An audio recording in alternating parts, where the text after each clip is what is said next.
Well, a lot of people wanted to know how I met Mike Tarsia, Joe Tarsia's son. And I remember the very first time I went to Sigma Sound and took a Pro Tools system with me, and I showed it to the people there. I remember I think John Anthony was in the room and Mike Tarsia was there, and I went through the whole thing, showed what it would do and that. After I was done my whole demo, he got up and he goes, "It don't ever catch on. No one's ever going to record to a computer. You're kind of wasting your time." And he abruptly got up and he just walked out. I said, "Okay, that's his opinion. That's fine." And over the years, he would be on discussion panels with me. I was there because I sold all the gear to everybody, and that people wanted to know, what to buy, and he was there to advise people. But the last thing I was involved with him on was the Philadelphia recording community. He had called me up for Naris, and he said he wanted to recruit me to become part of that. And I said, I know everybody in Naris, and most of the people they honor, I could just go have dinner with them if I want to. And he said, "Well, me and you should do something." And I said, "What would you like to do?" He said, "We should have just like get people together." He said, "But, can you help me organize this thing?" And I said, "All right." So I put he wrote the thing out, what he wanted to say, and then I put it into my email blast, and I sent it out, and I told everybody, because I had maybe 3,000 people on my email list. I sent it out through Constant Contact, and we got the first meeting happening, and I went and I sat at the meeting, and Mike was talking to everybody. It was just kind of a get together, but I didn't say anything.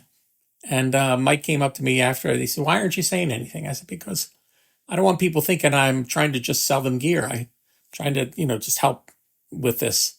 And he said, "No, no, no, no." He says, "We want you to talk about gear and stuff like that, and maybe bring product in and all that." So after that, the next meeting, and actually for the next 11 meetings, I organized everything with Tom Volpicelli and Drew Rayson.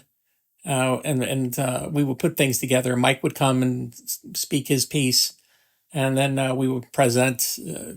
When Avid was there, and we had Euphonics, and we had Apple, and all these things. But we got Michael is very he has a certain way if he'd like to do things, and we needed to make a mission statement. I asked him if he could say the mission statement, so people were asking, "What are we getting together for?"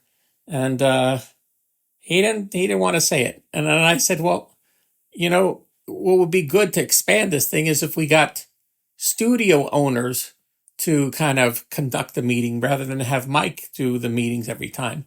He didn't like that either, so we kind of butted heads. And to make a long story short, I just decided to just not have anything to do with the situation anymore. Joe Tarsia called me, and he said, "He's my son, you're my friend. Can we get together and resolve this?" And I said, "No, I think it's beyond resolving, and it's better I just walk away from it." And he said, "Oh, okay." He said, "I tried," and I said that's fine. I mean, some things, I got it going for him. He got a lot of business out of it, and it just didn't seem like it was something I should be involved with anymore. So that was kind of my involvement with Mike. I'm sorry to hear that he passed away.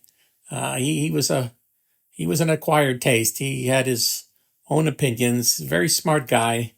Had great ears, but he just liked doing things his own way, and we just didn't see eye to eye. And I get along with everybody, but sometimes it's best to just back off and leave it alone.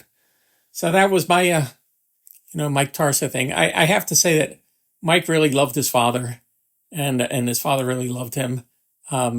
Mike wanted me to keep in touch with his father, to keep him doing projects. I mean, his father made that direct box, and that was mostly something that I kept Joe involved with. He liked assembling them and signing them, and I told him we'd sell 50 of them, and he said no way, and we did sell them. On the other side, Joe wanted me to get gear for Mike at cost, to help him keep going. And Joe would finance some of that stuff to make sure. So they both loved each other. They both were looking out for each other. And I thought that was great, and that's the way it should be.